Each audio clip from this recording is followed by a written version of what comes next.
I am going to show you how to kill your landlord. Omicron. Eldritch void tuber viridian s laughter's hunting bloodstream. The Daily Grind, Chapter 201. In the open air above the clear space within the library, an optical illusion took place. Well, it wasn't much of an illusion. Arush stared up at where the shelves began to bend and coil until their edges started to connect in ways that were clearly meant to be evocative of a glass dome. On a well-honed reflex, he held the back of one of his gloved paws to the corner of his mouth, stopping the drip of corrosive saliva as he looked upward. Arush had seen quite a few images of human architecture over the last couple months. He hadn't visited anything truly impressive yet, mostly because he had a perfectly reasonable terror of being exposed to large packs of humans. The Order accepted him almost without thinking, but he had seen and heard how some of the younger ones reacted when they saw himself or his partner. He had observed the attitudes of certain humans through their own media, and he did not think he could visit a cathedral without being attacked and killed for it.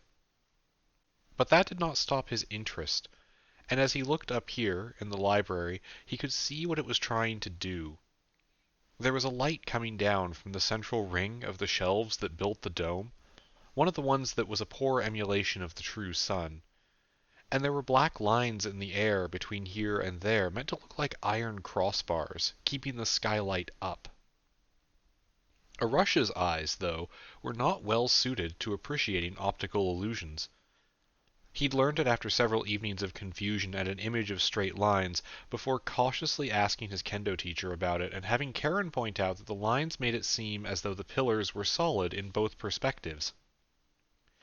His eyes were mismatched, out of alignment, and of different species, too, all 5 of them providing something Deb said was close enough to stereoscopic, but clearly did not let him see the tricks the humans did. Or, if he wanted to be kind to himself, let him see through tricks, past them, like they weren't real. The only question he had was, why was the library pretending it had a skylight in the first place? "Hey, can I ask you a question?" a new voice said to his side. Arush didn't start or jump. He simply turned his head down, lowering his paw and focusing on Vad, the new human looking at him with that expression humans used when they felt upset. Arush almost told him he already asked a question, but his burgeoning sense of humor was still overshadowed by his wariness around new people, or old people, or people.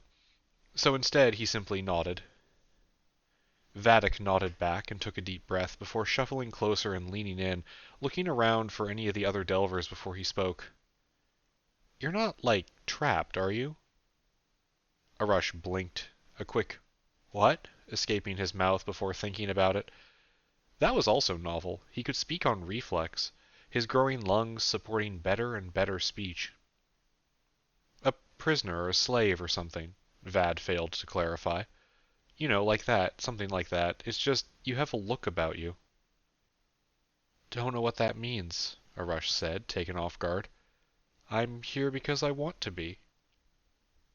Vad frowned, the look strangely focused on a face that Arush had mostly seen panicking today at small non-threats. "Really?" he asked firmly, before his eyes widened slightly and he looked around to make sure no one was listening in. But the others on the delve team were making sure the area around the stairs were clear before their descent, and so the 2 of them had a moment of privacy. "I don't think that's true," Vad said, whispering. "Yes, I am lying," Arush said with a wet hiss. "I'm not a prisoner, though." The human looked like he was planning to say something else, which was when James swept in and saved Arush again, albeit in a much less dramatic way than the first time. "Yo, making friends?" he asked, voice casual. "Yep," Vad said quickly, at the same time that Arush said a low and rumbling "No." James raised his eyebrows and turned to the rat roach with an unspoken question. "He thinks I'm your slave," he explained to James quickly. While Vad gasped and tried to think of something to cover for what he'd been saying, James just nodded thoughtfully. "I mean, we've been over this. You did literally tell me I owned you shortly after we first spoke. I vaguely remember that. Wait, am I remembering that, or is that mixed up with a Camerconda thing?" That happened, Arush said, a ghost of a fanged grin cracking his maw open in a blue glowing line. You were upset. Good times, James said, with wistful bitterness. Anyway, we're gonna head downstairs, check out the humming, which I still cannot hear, so weird. You want to come, or do you want to keep watch up here? I will wait. Hunt books, Arush said. James nodded slowly. All right, but remember to give them a chance, yes, Arush said. I know how personally important that is. He took slow, deep breaths, chitin on his chest creaking as he tried to replenish the oxygen he was using too quickly on talking. Vad looked between the two of them. You're not mad or anything? What, that you accused me of being a slaver? James said. I mean, you opened by cautiously asking questions and not trying to shoot me, so you're not even close to the biggest asshole I've been on a dungeon delve with. Also, you're not an asshole. You're looking out for someone you met an hour ago, even if they scare you by being a different species. I'm the opposite of mad. Want to go check out the humming? There might be something cool. Everything else here has tried to kill us, Vad said. I mean, not everything. The step shell seems cute, James told him. Also, the scroll seems fine. Have you figured out how to use that yet, by the way? Vad looked down at the living writing that was on his hand, like a tattoo. Not a clue. It is an awesome tattoo, if nothing else, though.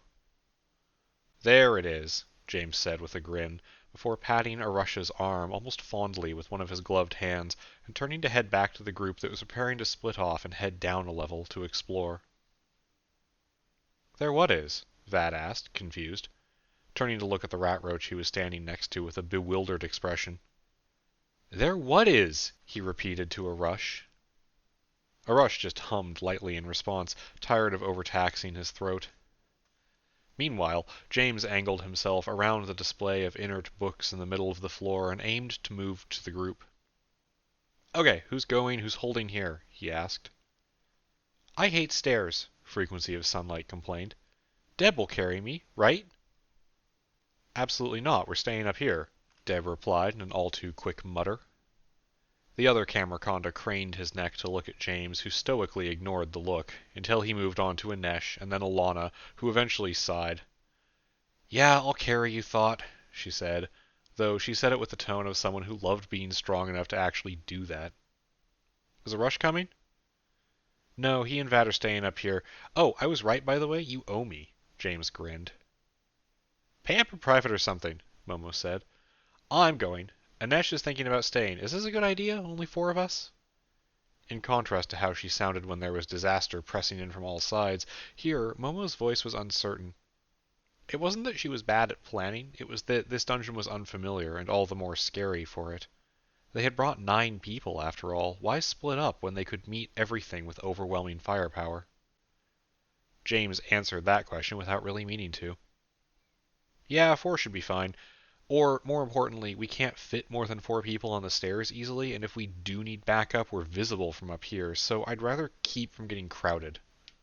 He got nods from the others. Okay.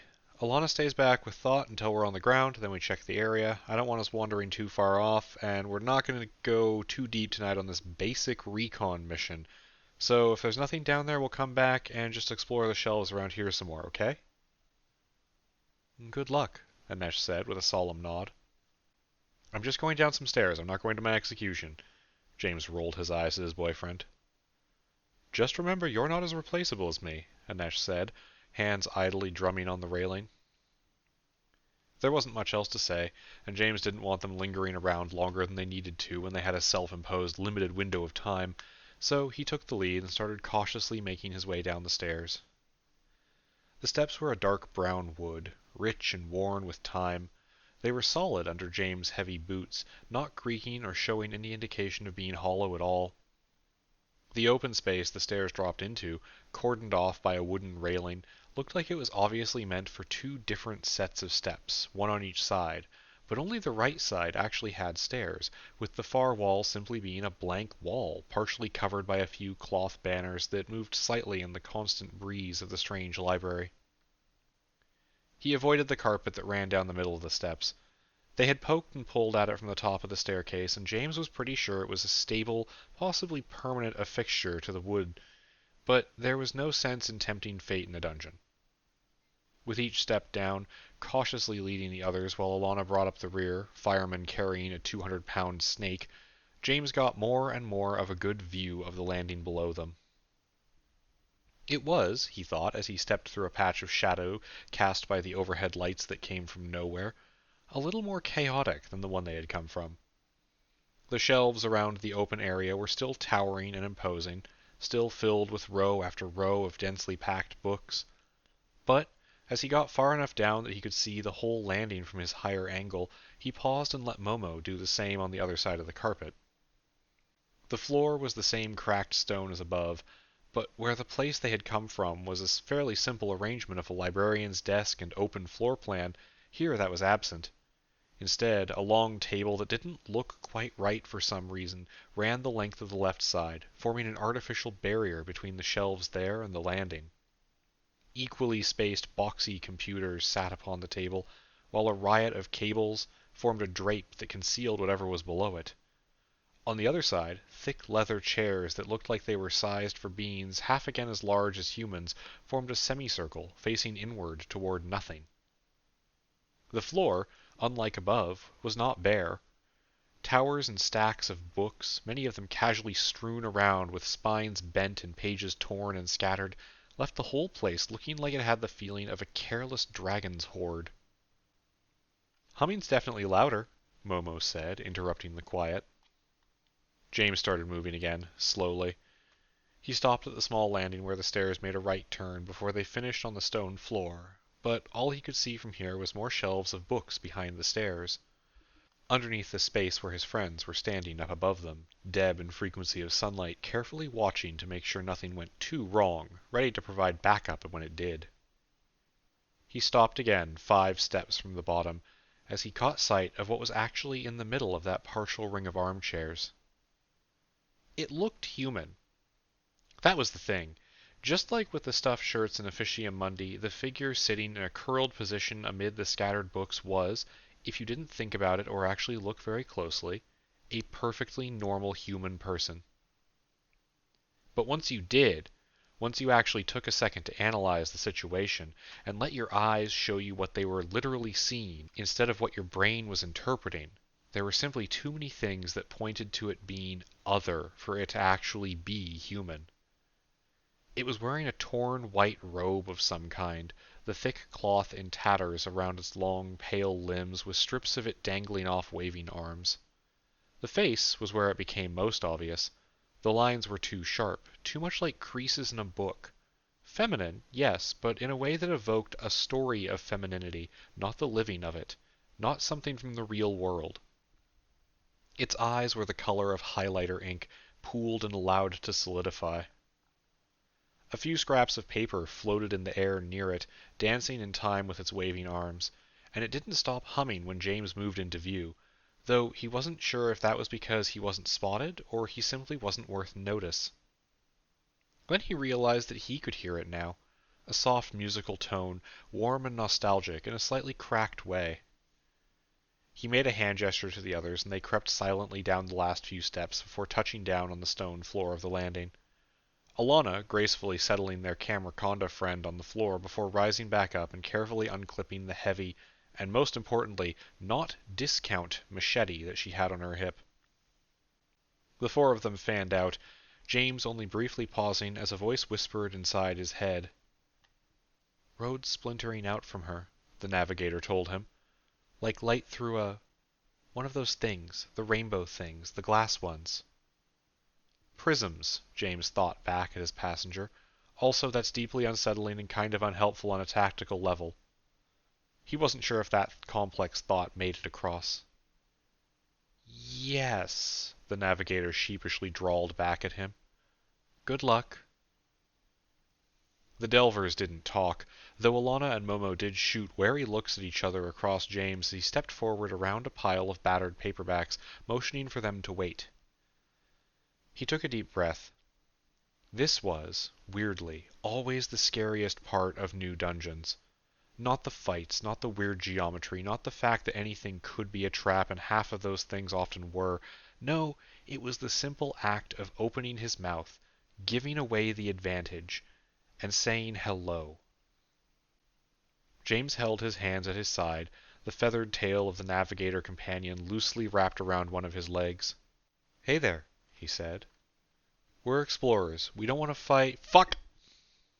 The last word was snapped out as the artificial person's hum ramped up in volume, and one of the little pieces of paper around it folded itself into an airplane that arrowed itself toward James at high speed, freezing halfway to his head as thought of quiet locked onto the projectile. The dungeon creature rolled sideways and took cover behind one of the armchairs, a trail of paper scraps following it in the air as James ducked out of the way and the Camerconda let the paper airplane whiz by to stab into a pile of books behind them, knocking a dictionary to the floor. "I've seen this anime!" Momo called joyfully, getting some distance from them and pulling a red totem ball out of her pocket, preparing to click it into action and throw the disrupting device at their opponent. James ducked another airplane, putting himself next to Alana and letting her just slap the next one out of the air with her armored forearm. The paper still dug a furrow into the shell and bullet-resistant cloth, which was worrying. "Go left," Alana told him, tapping him on his own armored shoulder as she broke away and the two of them started circling the line of chairs at high speed. Then, as James was trying to flank the thing that was trying to kill them, it did something unexpected. It spoke.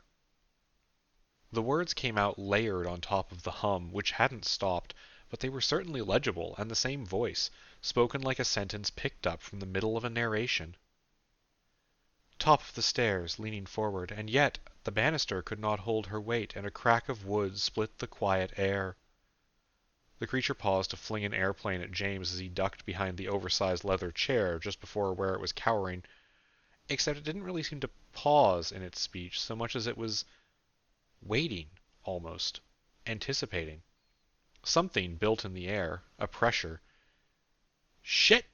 James heard Momo 20 feet away, except the word rapidly changed volume and position, very abruptly, and James snapped his head around to see the spot where Momo was standing was absent, followed by the crack of wood and a startled set of yells from behind him up the stairs where the others were waiting. There was a strangled scream that cut off very suddenly. "All right, screw this," he muttered, pulling one of his hatchets off his rigging, popping out, and flinging it overhand toward the creature's hiding place. It didn't hit, but it came really close, his magical aim enhancement along with actual practice causing it to sink blade first into the old dark brown leather of the chair next to the creature's head, and causing it to whip its angular face toward him. It flung another razor-sharp paper airplane, an arm that was noticeably too long, reaching out to grab a discarded book from the floor and tearing another page out to weaponize. James got his arm up in front of his face, letting the armor take the hit, throwing himself sideways to dodge the next one. But then it started speaking again, a voice like a hush washing over him. And the cracks in the ground slipped with the grinding of stone, a new and tiny precipice coming to be under his feet, and he looked down and knew. The thing trailed off, and waited again.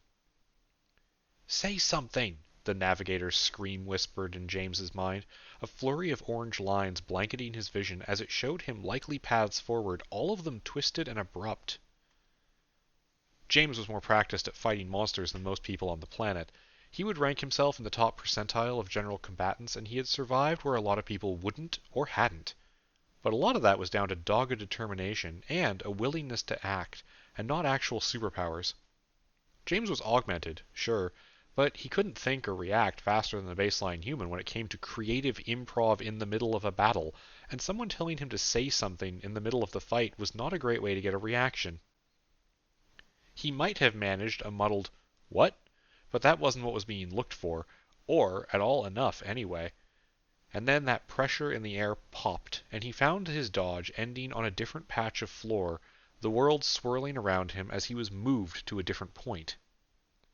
A point where one of the cracks in the floor shifted under his weight, and instead of stabilizing, James pitched forward as stone ground against stone, his face rushing toward the floor at high speed and the jagged edge of the broken rock that was a little too conveniently placed.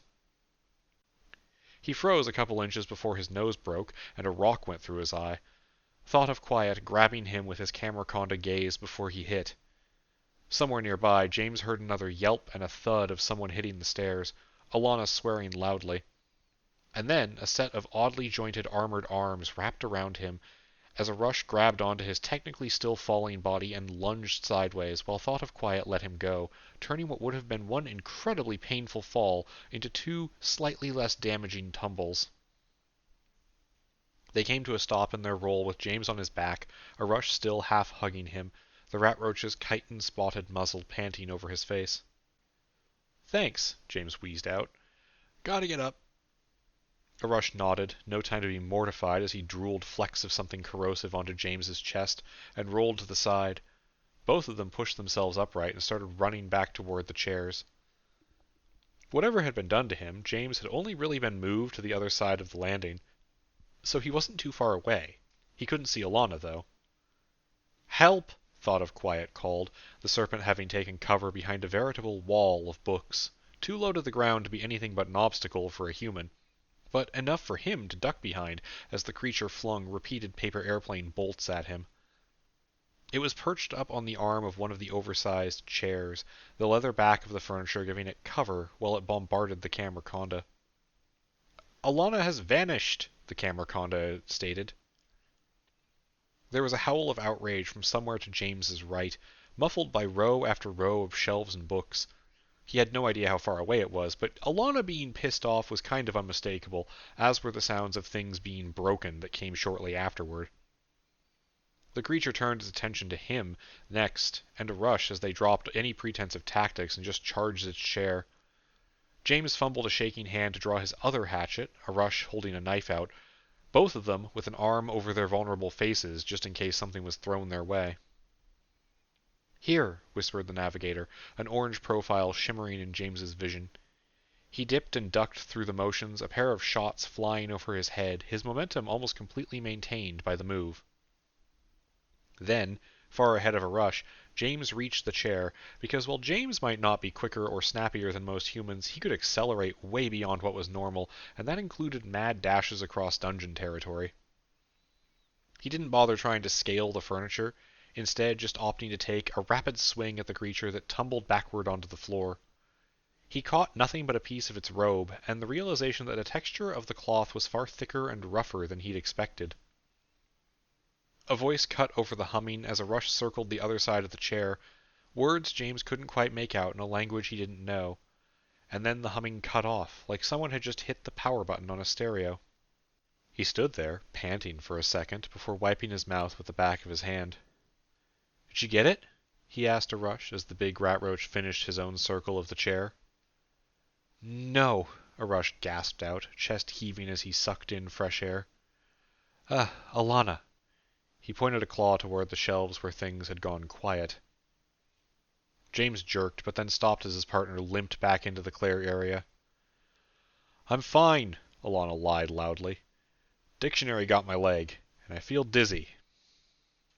"Where did it go?" Thought of Quiet asked, whipping his lens around the area, searching for any signs of the creature. "Did it run?" "I think so," James said. "Wait, Momo, shit!" He looked up toward the stairs they had taken to get down here, and relaxed as he saw Momo halfway down them, on her feet, alive. Momo rubbed at her shoulder as she waved. "I'm fine. Sunny and Vad caught me, and this place sucks." With a sigh of releasing tension, James nodded, and then they all took a little time to regroup. Frequency of Sunlight and Deb checked everyone over, declaring most of them fine and Alana absolutely not fine. Sunny called up her authority, who James was somehow only just now was named Oreo, to needle into the bite wound that went through Alana's armor and into the muscle of her leg.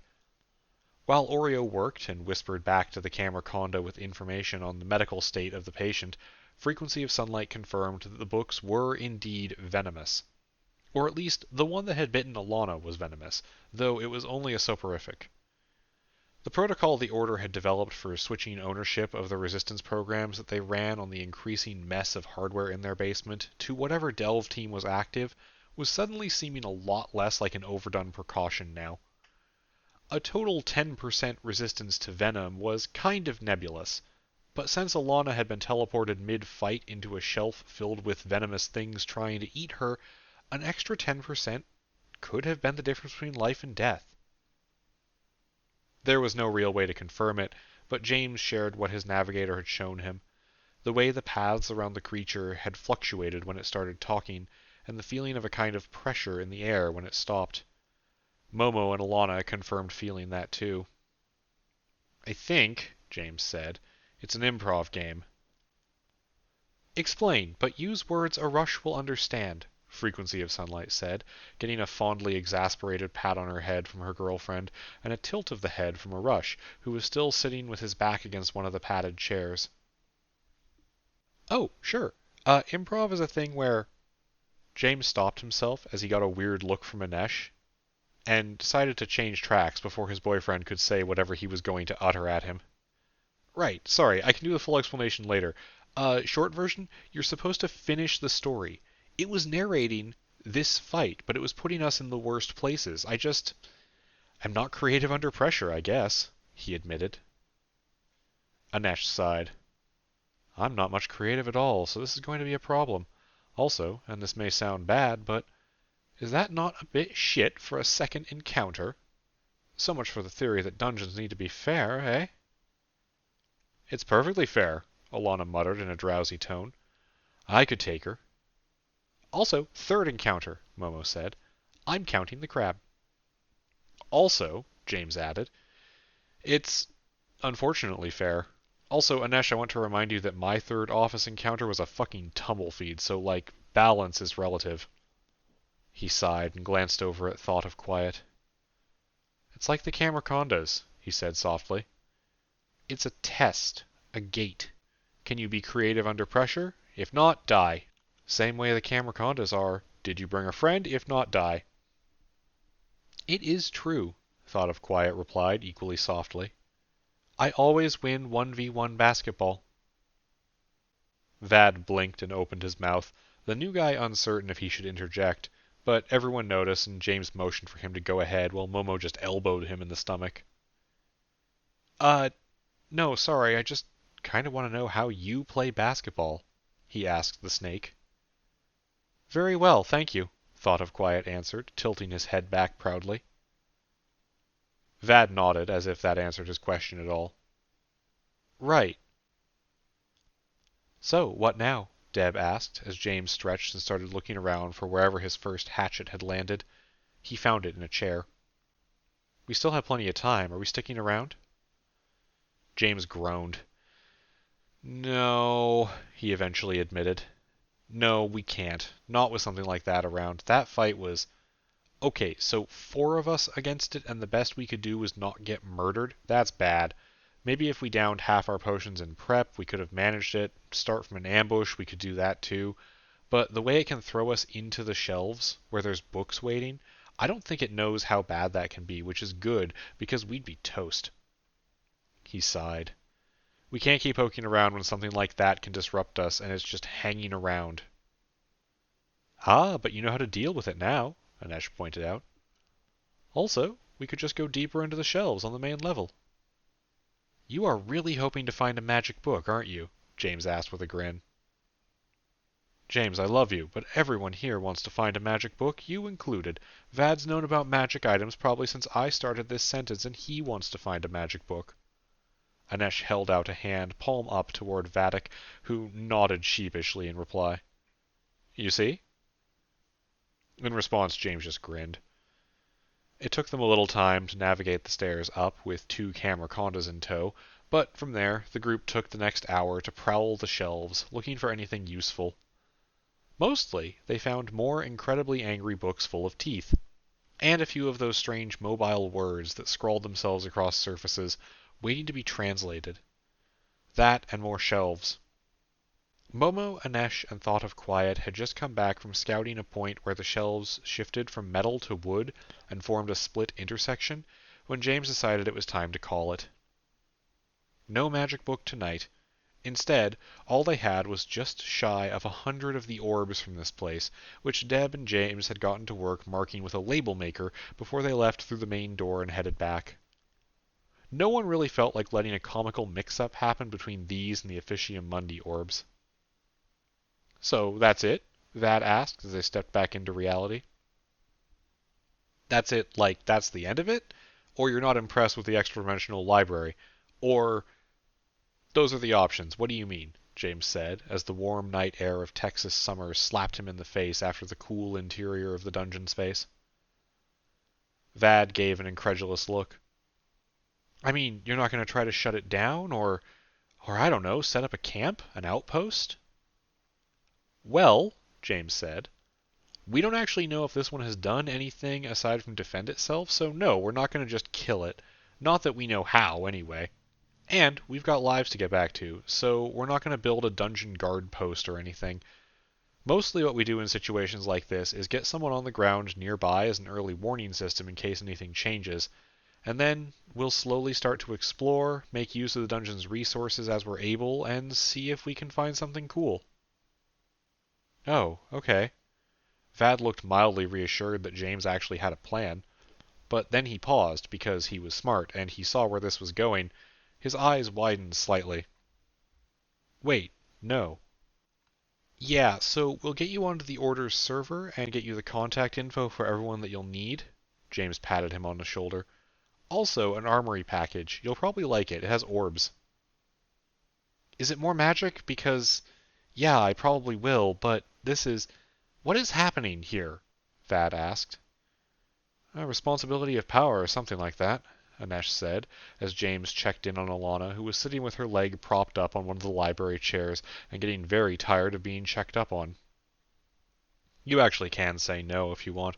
James is serious, but this isn't a mandatory thing."